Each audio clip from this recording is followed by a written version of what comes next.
Bismillahirrahmanirrahim. Assalamualaikum warahmatullahi wabarakatuh. Innal hamdalillah nahmaduhu wa nasta'inuhu wa nastaghfiruh wa na'udzu billahi min shururi anfusina wa min sayyiati a'malina. May yahdihillahu fala mudilla lahu wa may yudlil fala hadiya lahu. Asyhadu an la ilaha illallah wahdahu la syarika lah wa asyhadu anna Muhammadan abduhu wa rasuluh. Allahumma salli wa sallim ala Muhammad wa ala alihi wa ashabihi wa man tabi'ahum bi ihsan ila yaumiddin, amma ba'd. Rabbi shrah li sadri wa yassir li amri wahlul 'uqdatam min lisani yafqahu qawli. Alhamdulillahilladzi ahyana ba'dama amatana wa ilaihin nusyur. Puji dan syukur kita panjatkan Allah Subhanahu wa taala yang masih memberikan kesempatan kepada kita sampai pagi hari ini, yang kita dibangunkan oleh Allah dari tidur tadi malam sampai kita diantarkan ke rumah Allah ini, dan kita sudah menunaikan salat subuh berjamaah.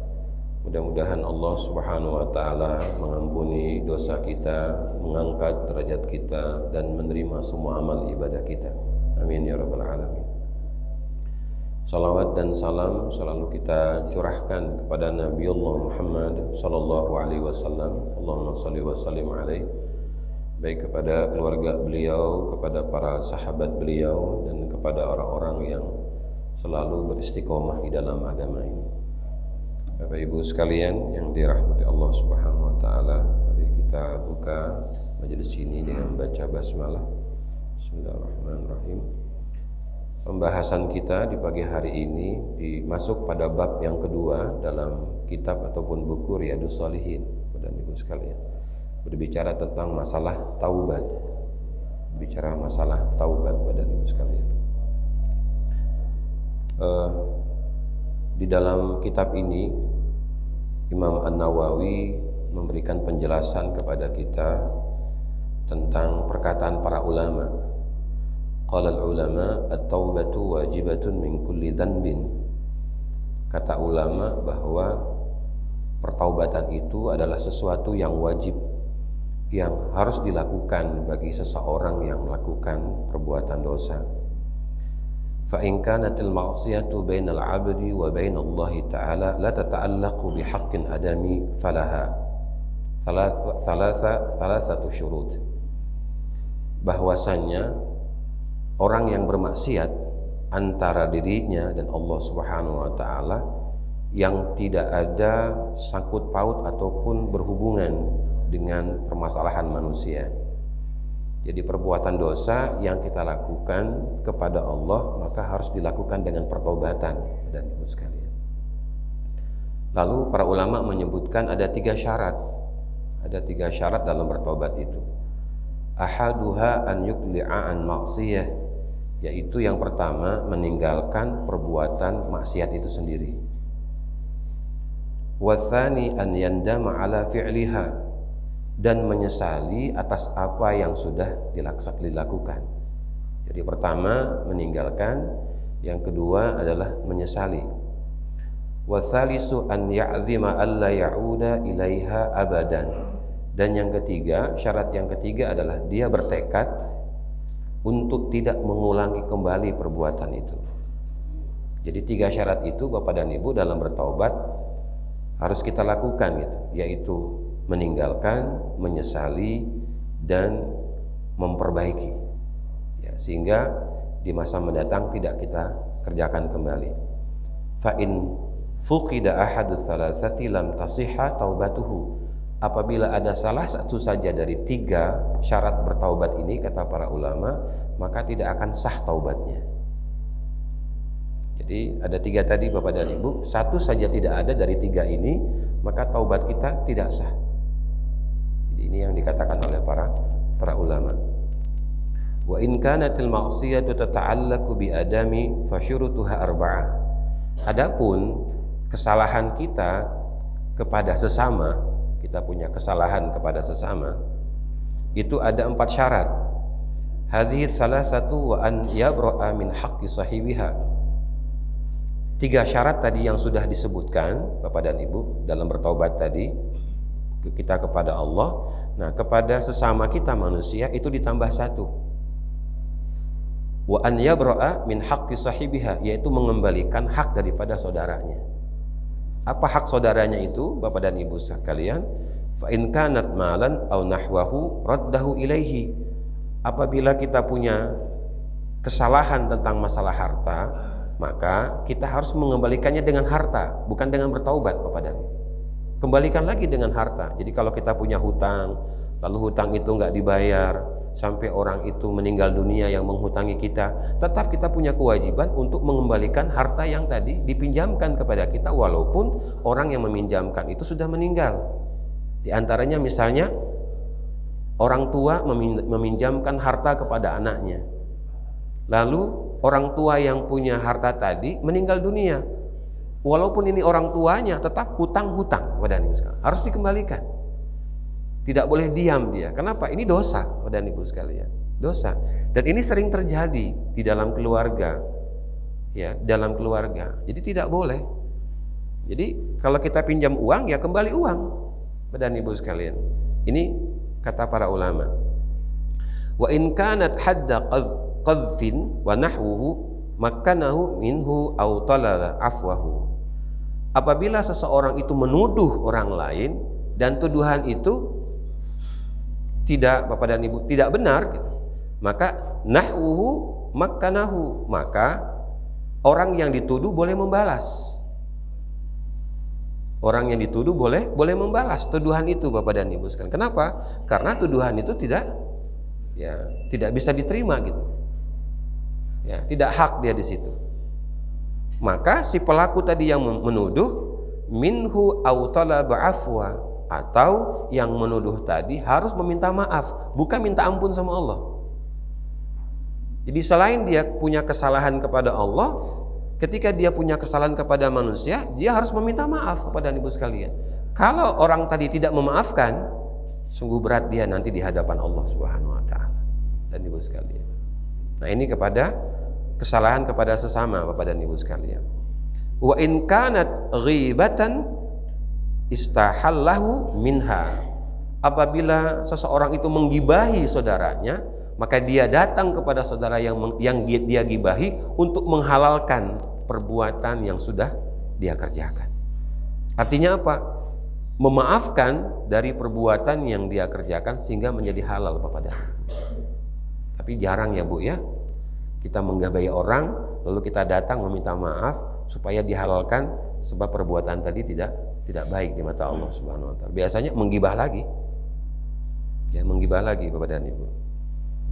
Baik. Ini yang dikatakan oleh para ulama. Wa yajibu an yatuba min jami'iz dzunub, maka hendaklah kalian wajib melakukan pertaubatan dari segala kesalahan. Fa in taba min ba'diha sahhat taubatu inda ahlil haqq. Apabila mereka memiliki kesalahan sedikit, maka mereka bertaubatlah dengan kesalahan yang mereka lakukan dengan cara yang benar. Min dzalika dzanbi wa baqi alaihi baqi. Begitu pula ketika ada sebagian dari kesalahan itu, maka lakukanlah pertobatan itu kepada Allah Subhanahu wa taala dari sebagian yang dilakukan, Bapak dan Ibu sekalian. Nah, ini satu gambaran yang diberikan kepada kita dari penjelasan para ulama bahwa bertobat itu hukumnya wajib, Bapak dan Ibu. Mengapa? Karena memang kita ini adalah manusia yang tidak akan pernah lepas dari salah. Al-insan makanul khata' wa nisyan. Manusia itu tempatnya salah dan tempatnya lupa. Tidak ada satupun di antara kita yang tidak pernah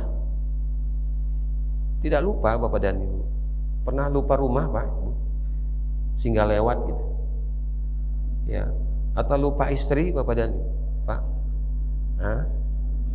Iya, ada teman saya, Pak, yang kerja di Bank Jambi itu, ya, salah satu manajer di Bank Jambi itu. Dia lupa sama istrinya, Pak, ketika ke pasar. Sudah sampai rumah, dia lihat dipanggil istrinya nggak ada, rupanya istrinya masih di pasar. Ya, masih di pasar, Pak. Jadi si bapak ini, ya, dia pikir istrinya sudah naik motor, Bu. Ya, dia pergi aja gitu. Rupanya istrinya belum naik. Nggak tahu apa ada siapa di belakang itu sehingga agak berat gitu motor itu, Bapak dan Ibu sekalian. Ya, sampai rumah dia cari-cari, ditelepon sama istrinya, "Pak, aku masih di pasar." Masya Allah. Ya, untung bukan punya tetangga yang ikut tadi. Nah, jadi Bapak dan Ibu yang dirahmati Allah Subhanahu wa taala, ini kita manusia, Pak Ibu. Pasti salah. Yang maksum itu hanya satu, Bapak dan Ibu, Rasulullah Shallallahu alaihi wasallam. Walaupun namanya Pak Haji Maksum, mohon maaf kepada tidak maksum. Ya, yang maksum hanya Rasulullah gitu, yang sudah dijamin oleh Allah Subhanahu wa taala, tapi masih bersusah payah. Ya, datang kepada Allah Subhanahu wa taala. Satu ketika Aisyah bertanya kepada Rasulullah, "Ya Rasulullah, bukankah engkau ini sudah diampuni oleh Allah yang dulu, sekarang dan akan datang? Bukankah Allah Subhanahu wa taala sudah menjaminmu masuk ke dalam surga? Tetapi mengapa engkau masih bersusah payah untuk melaksanakan sholat tahajud setiap malam? Sehingga kakimu, tumitmu itu pecah-pecah mengeluarkan darah, lututmu bengkak karena saking lamanya engkau berdiri dan engkau sujud. Mengapa engkau lakukan itu ya Rasulullah?" Apa kata Rasulullah, Bapak dan Ibu? "Afala akunu abdan syakura?" Apakah aku tidak boleh menjadi hamba Allah yang bersyukur? Rupanya tahajud yang dikerjakan oleh Rasulullah SAW itu adalah salah satu alat untuk bersyukur kepada Allah Subhanahu wa taala. Dan Ibu sekalian, ini nanti akan ada pembahasan di bab masalah syukur, Bapak dan Ibu. Tapi yang jelas bahwa kita diminta oleh Allah Subhanahu wa taala, sebagaimana penjelasan para ulama tadi, bahwa kita wajib melakukan pertaubatan, Bapak dan Ibu. Ya, wajib melaksanakan pertaubatan kepada Allah. Di dalam surat ke-12, Bapak dan Ibu sekalian, ayat yang ke-53 surat Yusuf, Allah katakan begini, "Wa ma ubarri'u nafsi, innan nafsa la'ammaratun bisu illa ma rahima rabbi, inna rabbi ghafurur rahim." Kata Nabi Yusuf, "Aku tidak pernah mengatakan diriku terlepas daripada kesalahan. Sesungguhnya setiap jiwa itu punya nafsu, dan nafsu itu cenderung kepada kejahatan, kecuali nafsu yang diberikan rahmat oleh Tuhanku." Nah, jadi kalau bukan karena rahmat Allah, Bapak dan Ibu, kita pun tidak akan mungkin bisa datang ke rumah Allah ini, walaupun kita punya niat. Ya, Bapak dan Ibu sekalian. Tapi karena rahmat Allah Subhanahu wa taala lah Allah mendatangkan kita ke tempat ini, karena Allah ingin salah satunya menghapuskan dosa kita. Bagaimana caranya, Bapak dan Ibu? Kaki kiri kita itu kalau kita langkahkan dari rumah kemari dan dari tempat ini ke rumah kembali, nanti itu menghapuskan dosa. Kaki kanan kita akan mengangkat derajat. Ini ke masjid, Bapak dan Ibu, yang pernah kita jelaskan itu. Tidak hanya sampai di situ, ketika kita sudah masuk ke dalam masjid, apa doanya malaikat yang ada dalam masjid ini? Allahumma ighfir lahu, Allahumma arhamhu, Allahumma tub alaihi. Ya Allah, ampuni si fulan, ya Allah rahmati si fulan, dan ya Allah terimalah taubat si fulan. Jadi tidak pernah rugi, Pak, kalau kita ke rumah Allah ini. Selalu untung, Bapak dan Ibu. Selalu untung, Bapak dan Ibu. Kenapa? Karena ini janji yang Allah berikan kepada Rasulnya dan diingatkan kembali kepada kita, gitu, Bapak dan Ibu sekalian. Nah, Bapak dan Ibu yang dirahmati Allah Subhanahu wa taala, masuk pada hadis yang pertama dalam bab yang kedua ini, Bapak dan Ibu. Wa an Abi Hurairah radhiyallahu anhu qala sami'tu Rasulullah sallallahu alaihi wasallam yaqulu wallahi inni la astaghfirullah wa atubu ilaihi fil yaumi aktsara min 70 marrah, rawahu al-Bukhari. Dari Abu Hurairah radhiyallahu anhu, beliau berkata, aku mendengar Rasulullah sallallahu alaihi wasallam bersabda, demi Allah, sesungguhnya aku beristighfar kepada Allah dan bertaubat kepadanya dalam sehari sebanyak 70 kali. 70 kali itu, Bapak dan Ibu sekalian, bukan hanya di sholat 5 waktu, tetapi 70 kali itu sehari semalam beliau lakukan pertaubatan ini kepada Allah. Padahal tadi, Bapak dan Ibu, bahwa Rasulullah sudah dijamin surga. Sebelum beliau minta, kesalahannya sudah dihapuskan oleh Allah Subhanahu wa taala. Jadi sehari semalam itu 70 kali. Nah, kalau kita kan masih 5 kali, Pak, Bu. 5 waktu masalahnya. Belum kita tambah dengan yang waktu yang lainnya, Bapak dan Ibu. Ini Rasulullah 70 kali gitu. Dan rupanya, Bapak dan Ibu sekalian, di dalam hadis yang lain, wa anil Agharr bin Yasar al-Muzanni radhiyallahu anhu qala Rasulullah sallallahu alaihi wasallam, ya ayuhan nasu tubu ila Allah fa inni atubu fil yaumi ilaihi mi'ata marrah. Nah, di hadis yang lain disebutkan Al-Agharr bin Yasari Al-Muzanni radhiyallahu anhu, dia berkata, telah bersabda Rasulullah SAW, wahai manusia, bertaubatlah kepada Allah, maka sesungguhnya aku bertaubat dalam sehari semalam itu 100 kali. Jadi terkadang Rasulullah melakukan pertaubatan itu 70 kali, terkadang 100 kali, Bapak dan Ibu. Masya Allah. Nah, kita baru 10 kali, Bapak dan Ibu, sudah merasa bahwa sudah diampuni ini. Jangan sampai kita merasa puas, Bapak dan Ibu, dengan taubat yang sudah kita lakukan. Rupanya Rasulullah lebih banyak, Bapak dan Ibu, lebih banyak. Kalau nanti Bapak dan Ibu melihat di dalam surat yang ke-11, surat Hud, ayat yang ke-52, ketika Nabi Hud berkata kepada kaumnya, wa ya qaumi astaghfiru rabbakum thumma tubu ilaihi yursilis sama alaikum midrara wa yazidkum quwwatan ila quwwatikum wa la tatawallaw mujrimin. Wahai kaumku, kata Nabi Hud, hendaklah kalian beristighfar kepada Tuhan kalian dan memintakan ampun atas kesalahan kalian kepadanya. Mengapa? Yursilis sama alaikum midrara, Allah akan mendatangkan air hujan yang deras dari langit. Jadi Bapak dan Ibu, kalau kita rasakan hujan itu deras, kira-kira apa yang dibaca Bapak dan Ibu? Udah deras nih Bapak dan Ibu, kita baca istighfar, tambah deras Pak, Bu. Kenapa? Istighfar itu mendatangkan hujan deras di ayat ini Bapak dan Ibu. Ya, mendatangkan hujan deras. Di sisi lain, istighfar itu, bertaubat itu Bapak dan Ibu, mendatangkan apa? Wa yazidkum quwwatan ila quwwatikum. Kata Allah apa? Aku akan tambahkan kekuatan pada dirimu yang sebelumnya engkau memiliki kekuatan. Jadi kalau bertambah kekuatan pada diri kita Bapak dan Ibu, di antara kekuatan itu adalah karena apa? Karena kita beristighfar, karena kita bertaubat kepada Allah, maka Allah memberikan kekuatan pada diri kita. Tidak hanya fisik kita Bapak dan Ibu, termasuk juga jiwa kita. Wala tatawallaw mujrimin, tapi syaratnya jangan kamu berpaling untuk melakukan perbuatan dosa. Kenapa? Karena dia akan melemahkan kita kembali. Tidak hanya melemahkan fisik kita, tetapi juga akan melemahkan sisi jiwa yang kita punya. Sehingga setiap benturan masalah terjadi pada diri kita, kita mudah stres. Kita mudah tertekan Bapak dan Ibu sekalian. Beda lagi kalau kita membuka di dalam Al-Quran itu surat ke-71, surat Nuh, ayat yang ke-10 sampai ayat yang ke-11. Apa kata Nabi Nuh kepada kaumnya? Faqultu astaghfiru rabbakum innahu kana ghaffara. Aku katakan kepada kalian, wahai kaumku, hendaklah kalian beristighfar kepada Tuhan kalian, karena Tuhan kalian akan mengampuni dosa kalian. Yursilis sama alaikum midrara, sebab dari istighfar itu Allah akan mendatangkan hujan deras dari langit. Nah, ini yang kedua Pak penjelasannya. Istighfar akan mendatangkan hujan deras dari langit. Wa yumdidukum bi amwali wa banin. Istighfar itu akan menambahkan harta. Istighfar itu akan menambahkan anak. Jadi kalau yang kepingin anak lagi, perbanyak istighfar. Kalau ada yang bilang, itu nggak istighfar banyak anaknya, itu sudah takdirnya Pak, Bu. Tapi ada orang yang memang sulit Pak, memang sulit gitu untuk mendapatkan anak kembali gitu. Maka perbanyak istighfar. Kenapa? Karena istighfar itu akan menambah harta dan akan menambah anak. Wa yaj'al lakum jannat wa yaj'al lakum anhara, dan Allah Subhanahu wa taala akan menjadikan kebun-kebun buat kamu. Apa kebun-kebun itu Bapak dan Ibu? Usaha kita bertambah Pak, dengan istighfar itu. Maka diandaikan usaha tadi seperti air Bapak dan Ibu, mengalir terus, gak pernah berhenti Pak, karena istighfar gitu. Ya, karena istighfar gitu.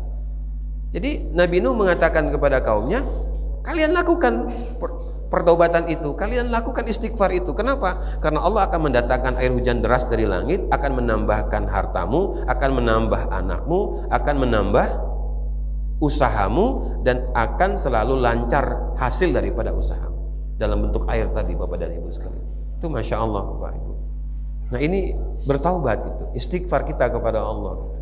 Mengapa? Karena Rasulullah SAW sendiri pun juga sama melakukan pertaubatan ini gitu. Walaupun tadi pertobatan yang Rasulullah lakukan ini Bapak dan Ibu jumlahnya sangat banyak, 70 sampai 100 kali dalam sehari semalam.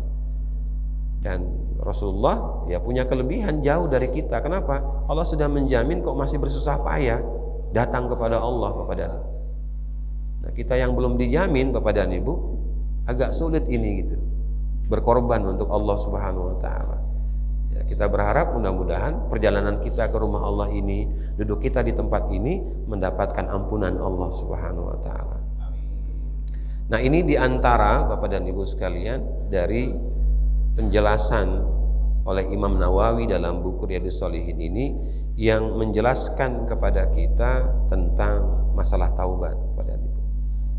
Satu hadis lagi, yaitu hadis yang ketiga dalam bab taubat ini Bapak dan Ibu. Wa an Abi Hamzah Anas bin Malik al-Ansari khadimi Rasulullah sallallahu alaihi wasallam qala, dari Abi Hamzah bin Malik Anas bin Malik al-Ansari pembantu Rasulullah sallallahu alaihi wasallam berkata, qala Rasulullah sallallahu alaihi wasallam, telah bersabda Rasulullah sallallahu alaihi wasallam, lallahu afrahu bi taubati abdihi min ahadikum. Allah itu sangat senang kepada hambanya yang bertaubat kepada dirinya gitu. Saqata ala ba'iri wa qad adallahu fi ardi fala. Seperti seseorang yang kehilangan onta, lalu setelah itu dia mendapatkan kembali onta yang hilang itu. Ya sama seperti kita Bapak dan Ibu. Ketika ada barang yang kita sukai hilang, bagaimana perasaannya? Sedih. Tetapi di kemudian apa yang kita barang yang tadi hilang itu didapatkan kembali kepada kita. Bagaimana perasaan kita? Bahagia. Nah, itulah bahagianya Allah ketika ada di antara hambanya yang datang kepada Allah bertaubat kepadanya Bapak dan sangat bahagia betul Allah gitu. Bapak dan Ibu sekalian. Maka Allah Subhanahu wa taala tidak pernah menutup pintu taubat bagi hambanya. Bapak dan Ibu, tidak pernah menutup pintu taubat bagi hambanya Bapak dan Ibu sekalian. Di dalam surat ke-39 surat Az-Zumar ayat yang ke-53 Bapak dan Ibu, ya, ayat ke-53 Allah bilang, qul ya ibadiyalladzina asrafu ala anfusihim la taqnatu min rahmatillah innallaha yaghfirudz dzunuba jami'a. Allah berfirman, wahai hambaku yang melampaui batas, wahai hambaku yang banyak dosa, jangan kalian berputus asa akan rahmatku, sesungguhnya aku akan mengampuni semua dosamu. Kalau Allah saja memberikan peluang yang besar ini kepada kita sebagai hamba, lalu bagaimana sesama kita Bapak dan Ibu? Kalau Allah saja menunggu kapan hambanya ini bertaubat kepadanya, datang memohon ampun kepadanya, jangan sampai kita pun juga menutup kebaikan dari saudara kita yang akan meminta maaf atas kesalahannya. Dan Ibu sekalian. Dan Allah katakan bahwa aku akan menghapuskan semua kesalahan. Ya, yang penting kita mau serius tidak Bapak dan Ibu dengan 3 syarat tadi, meninggalkan, menyesali, memperbaiki. Dan Ibu, dari 3 syarat itu. Baik Bapak dan Ibu yang dirahmati oleh Allah Subhanahu wa taala, barangkali ada di antara Bapak dan Ibu sebelum kita lanjutkan yang ingin bertanya atau menyempurnakan dari pembahasan kita di pagi hari ini. Silakan Bapak dan Ibu. Silakan dimakan Pak, Bu, kuenya. Ya, tehnya sudah habis. Ya. Silakan Pak, Ibu. Kalau ada yang mau ditanyakan.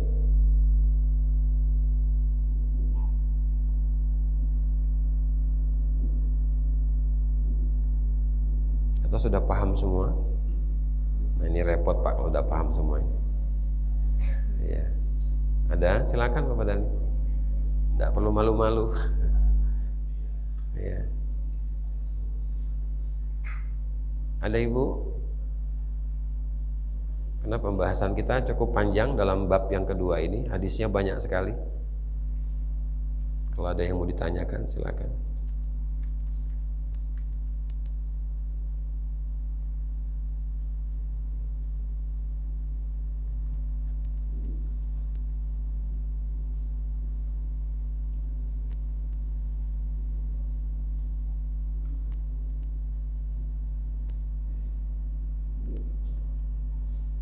Belum ada Bapak dan Ibu sekalian.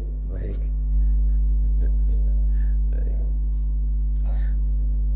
Baik, Bapak dan Ibu yang dirahmati Allah Subhanahu wa taala.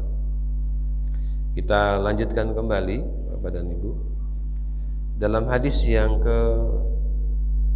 ketiga, Bapak dan Ibu, disebutkan dalam kitab ini, wa an Abi Musa Abdullah bin Qais al-Ash'ari radhiyallahu anhu anin Nabi sallallahu alaihi wasallam qala inna Allah ta'ala yabsutu yadahu bil laili liyatuba musii'un nahar wa yabsutu yadahu bin nahari liyatuba musii'ul laili hatta tatlu'a asy-syamsu min maghribiha, rawahu Muslim.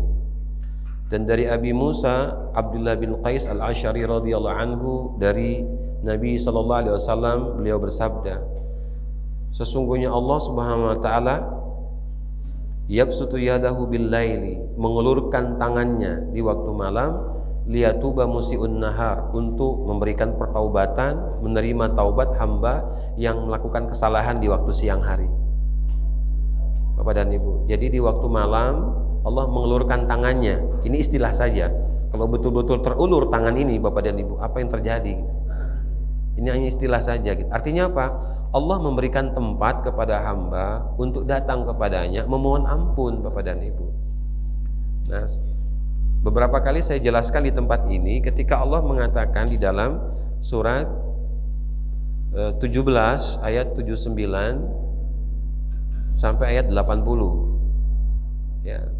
Surat 17 surat Al-Isra ayat 79 sampai 80. Wa minal laili fatahajjad bihi nafilatan laka asa ayyab'atsaka rabbuka maqaman mahmuda. Dan di waktu malam itu ada salat tahajud sebagai salat sunnah tambahan bagi kalian. Mudah-mudahan Allah mengangkat derajat kalian ke tingkat yang tinggi dan mulia. Ke tingkat tinggi dan mulia Bapak dan Ibu. Jadi kalau bisa jangan ditinggalkan tahajud ini, walaupun hanya 2 rakaat Bapak dan Ibu, walaupun hanya 3 rakaat witir Bapak dan Ibu, jangan tinggalkan. Kenapa? Karena Allah ingin memberikan hadiah yang terbesar buat kita, diangkat derajatnya dan diberikan kemuliaan oleh Allah Subhanahu wa taala. Kalau tidak di waktu di 1/2, 1/3, 2/3, 1/4, ya sudah sebelum tidur kita lakukan Pak Ibu. Kita lakukan gitu. Kalau kita melakukannya sebelum tidur itu witir, maka sisanya tinggal tahajud kalau Allah berikan kita kesempatan untuk bangun di waktu jam 2 atau jam 3 atau jam 4. Dan Ibu sekalian, gunakan sebaik-baiknya gitu. Kenapa? Karena ini permintaan Allah kepada kita dan ini tempat yang terbaik gitu. Ya. Maka di dalam hadis disebutkan, ya, di dalam hadis qudsi disebutkan, aku menanti hambaku di waktu malam. Apa yang dia minta? Kalau dia minta ampunan, aku berikan ampunan. Kalau dia meminta dunia, aku berikan dunia. Jadi ada juga orang yang berniat ketika tahajud itu meminta dunia Bapak dan Ibu. Dikasih. Sudah dikasih dunia, cuti. Bukan di sini Pak Ibu, di tempat yang lain. Ya, minta jabatan sama Allah. Minta dia di malam hari Bapak dan Ibu. Setelah dapat, cuti. Kenapa? Kan Allah tahu. Bahasa kitanya Allah tahu. Tidak perlu kita ngomong Allah tahu Bapak dan Ibu, karena Allah sudah tahu siapa kita sebenarnya. Ya, makanya doanya yang Bapak dan Ibu sudah hafal. Apa doanya? Di ayat 80 tadi surat 17 itu.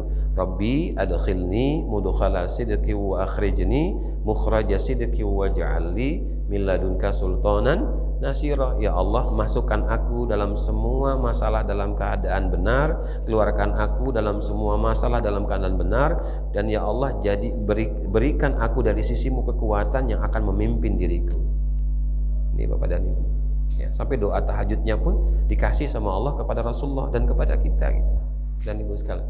Nah, ini satu contoh dari gambaran hadis tadi bahwa di waktu malam Allah mengelurkan tangannya, Allah menyediakan waktu untuk hambanya yang bertaubat atas kesalahan di waktu siangnya Pak Ibu.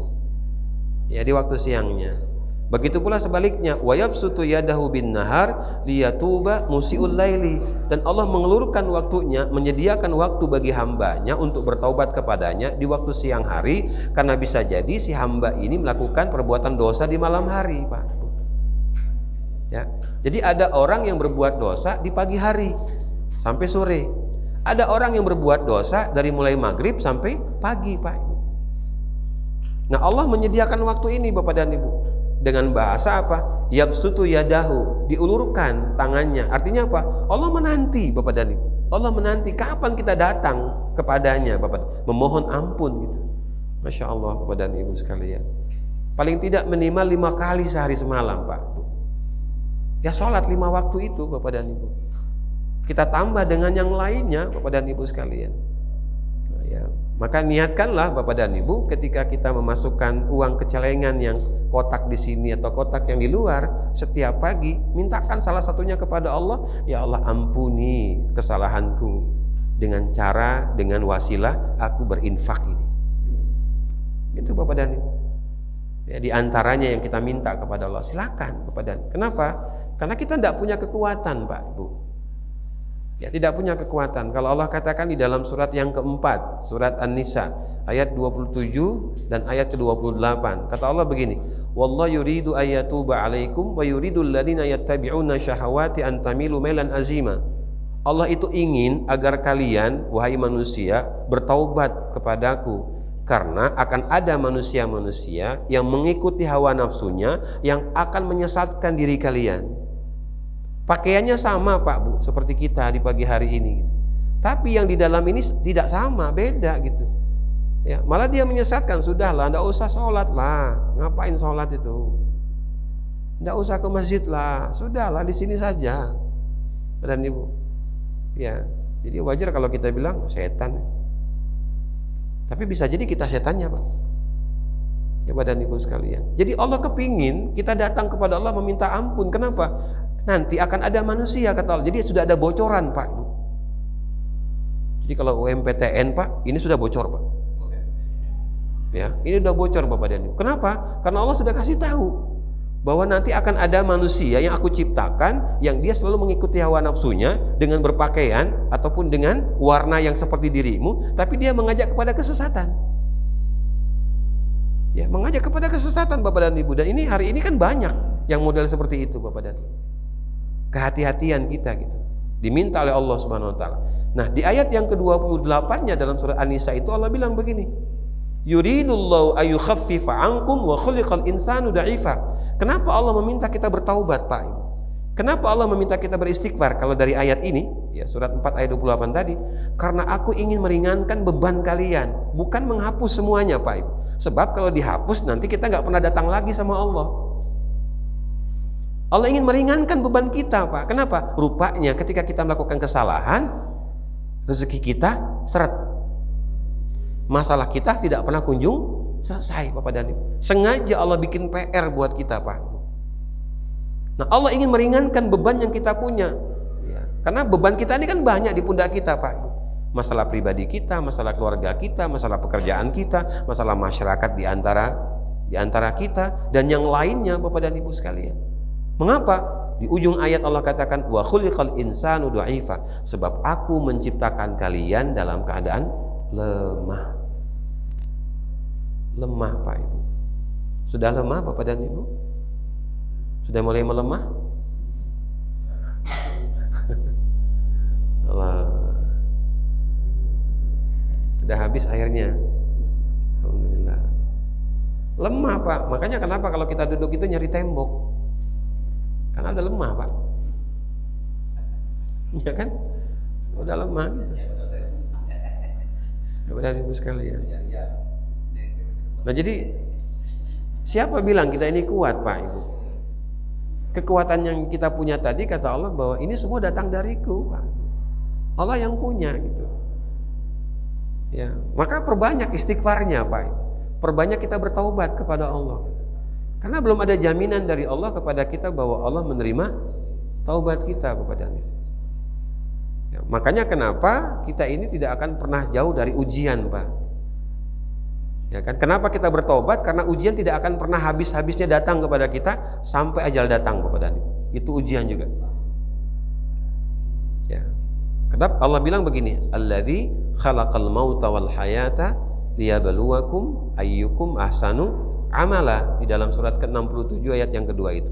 Aku, kata Allah, menciptakan kematian dan kehidupan untuk menguji kalian siapa yang lebih baik amal perbuatannya, bukan siapa yang lebih banyak. Bapak dan Ibu.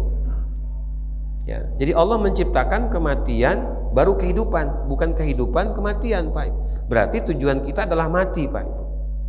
Dunia ini ya hanya bersinggah saja, Pak, transit, Pak Ibu. Hanya transit, Bapak dan Ibu sekalian. Jadi tidak lebih gitu.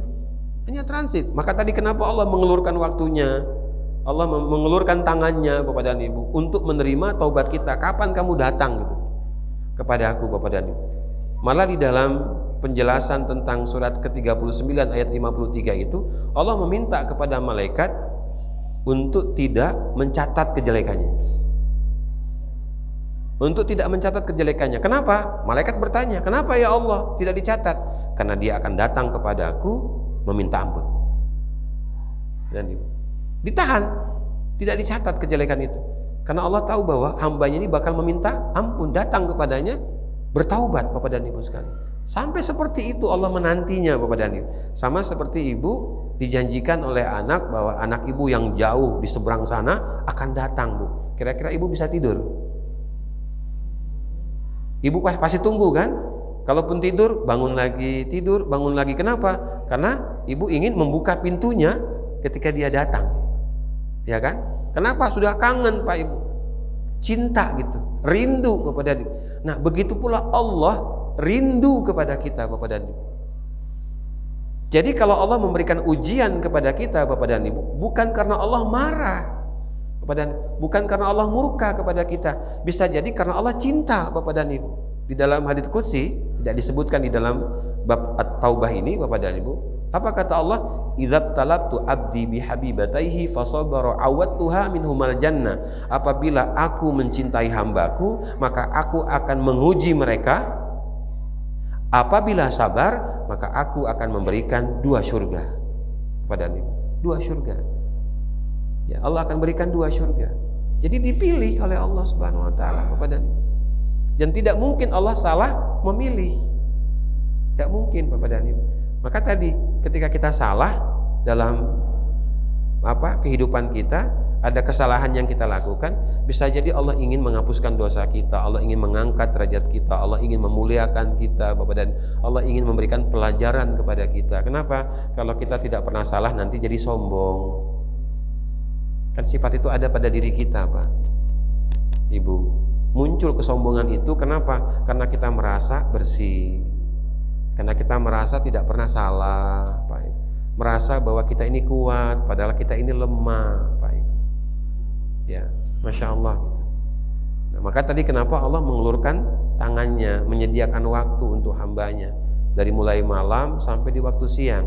Sampai Rasulullah katakan hatta tatul asyamsu min maghribiha, sampai terbit matahari dari barat. Artinya sampai hari kiamat Allah tunggu. Ya, tapi Bapak dan Ibu, dalam hadis yang kita melangkah dalam hadis yang ke-6, Bapak dan Ibu. An Abi Abdurrahman Abdullah bin Umar al-Khattab radhiyallahu anhuma anin Nabi sallallahu alaihi wasallam, dari Abi Abdurrahman Abdullah bin Umar bin Khattab radhiyallahu anhu, Nabi sallallahu alaihi wasallam bersabda, "Innallaha azza wa jalla yaqbalu taubatal 'abdi ma lam yughargir." Rawahu Tirmizi wa qala hadisun hasan. Jadi kata Rasulullah SAW, sesungguhnya Allah akan menerima taubat hambanya sebelum nyawanya itu ada di kerongkongan. Yughargir, jadi sebelum di kerongkongan nyawanya itu Allah masih menerima taubatnya. Tapi kalau sudah di kerongkongan, stop. Seperti siapa? Fir'aun. Ketika nyawanya sudah di kerongkongan di Sungai Nil itu, dia baru bilang, aku percaya kepada Tuhan Musa, bahwa memang Tuhan Musa itu yang benar, aku bukan Tuhan. Tetapi nyawanya sudah di kerongkongan. Badan Ibu, ada yang mau coba? Jangan, Pak. Ya, nggak ada. Kenapa? Ajal datang kita tidak pernah tahu. Ya. Fa idza ja'a ajaluhum la yastakhiruna sa'atan wa la yastaqdimun. Apabila ajal datang tidak bisa diakhirkan dan tidak bisa dikedepankan. Tidak bisa, Bapak dan Ibu. Ya, maka kita harus bersiap-siap, Bapak dan Ibu, untuk menerima ajal kita gitu. Ya, kata Hasan Al-Basri, kalian tahu bahwa kalian akan mati. Percaya kalian dengan kematian. Walam yasta'iddu lahu, tetapi kalian tidak siap-siap untuk menerimanya. Jadi perlu kita persiapkan Pak, jangan asyik kita dengan dunia saja gitu. Kita cari bulanan itu, setiap di awal bulan habis. Tidak pernah Bapak dan Ibu tercukupi kalau kita tidak bersyukur kepada Allah Subhanahu wa taala. Jadikan dia sebagai alat ibadah kita kepada Allah Pak Ibu. Karena kita bakal mati sebagaimana orang-orang yang kita cintai pun sudah meninggalkan kita gitu. Yang mudah-mudahan nanti di kemudian kita ketemu lagi sama mereka yang lebih dahulu meninggal itu di mana? Di surga Allah Subhanahu wa taala. Itu harapannya Bapak dan Ibu sekalian. Maka persiapkan, apa yang kita persiapkan? Memang persiapan yang kita lakukan untuk kematian itu kadang-kadang berat Pak Ibu. Ya kadang-kadang berat gitu. Ya, misalnya Bapak dan Ibu sudah mulai berumur tua, masih ada PR-PR yang pada dasarnya itu bukan PR kita, tetapi PR yang lain gitu. Tetapi Allah pilih kita Pak, Bu. Allah pilih kita. Kenapa? Karena Allah sayang kepada kita agar kita mendapatkan yang lebih baik daripada isi dunia ini Bapak dan Ibu. Maka tidak salah kalau Rasulullah mengatakan, jangan kalian tinggalkan sholat sunnah subuh itu. Jangan kalian tinggalkan sholat sunnah rawatib subuh itu, kata Rasulullah SAW. Kenapa? Karena pahalanya khairud dunia wa ma fiha. Allah akan memberikan seisi dunia kepada kalian.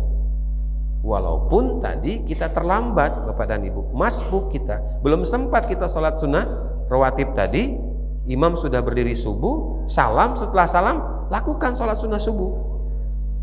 Lakukan Bapak dan Ibu.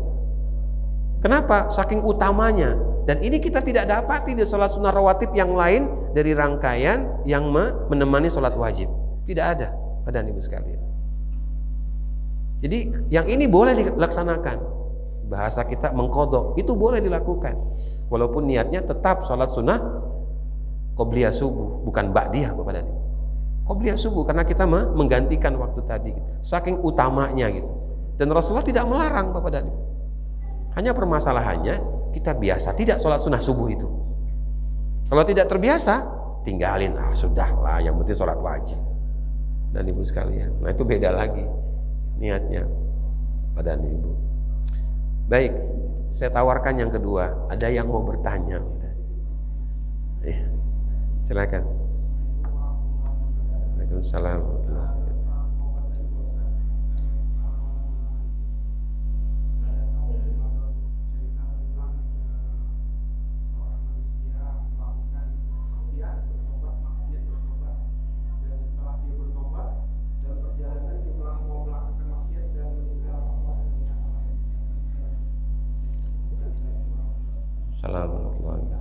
Baik Bapak dan Ibu sekalian, cerita itu ada di dalam pembahasan bab taubat ini.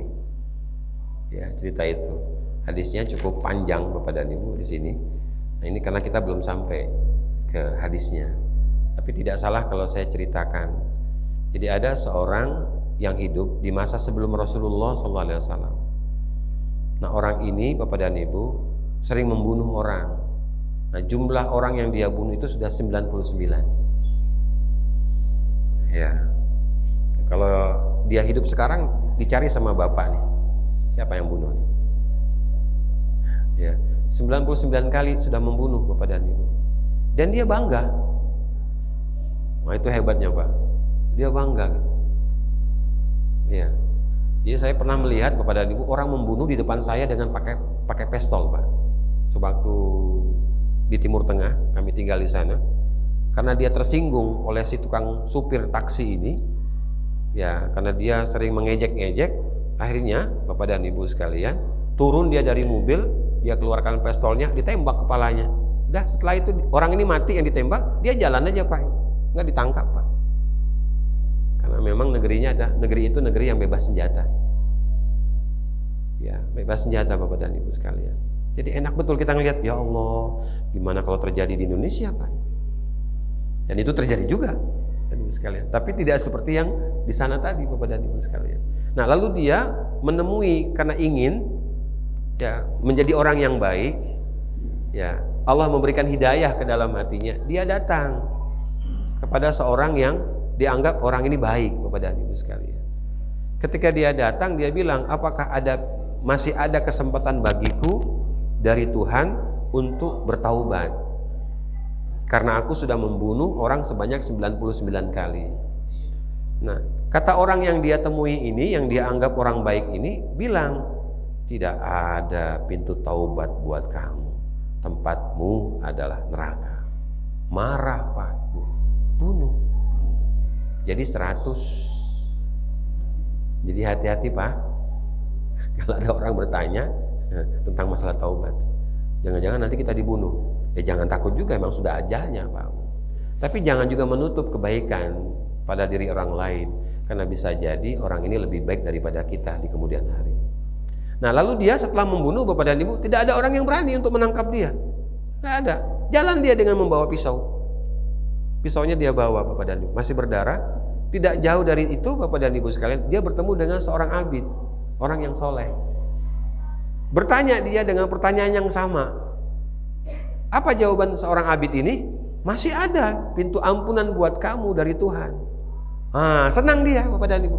Jadi tugas kita memotivasi, bukan mengkat, bukan menutup kebaikan dari orang lain. Motivasi Bapak dan Ibu.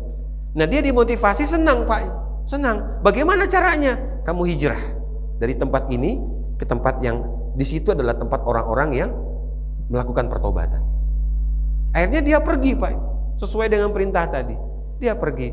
Tapi belum sampai ke tempat, dia meninggal. Dia meninggal gitu. Belum sampai ke tempat, sebelum dia bertaubat di sana, dia meninggal kepada. Akhirnya turunlah 2 malaikat yang beradu argumen. Malaikat rahmah dengan malaikat azab. Berargumen mereka, bertengkar Pak. Kata yang rahmah, masuk surga. Kata yang azab, tidak, ini dia belum bertaubat, neraka dia. Nah, ini gara-gara satu orang ini malaikat bertengkar. Mau Pak, Bu?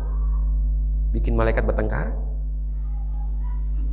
Karena ini cerita nyata Bapak dan Ibu. Dan Rasulullah ceritakan kepada para sahabat dan Ibu sekalian.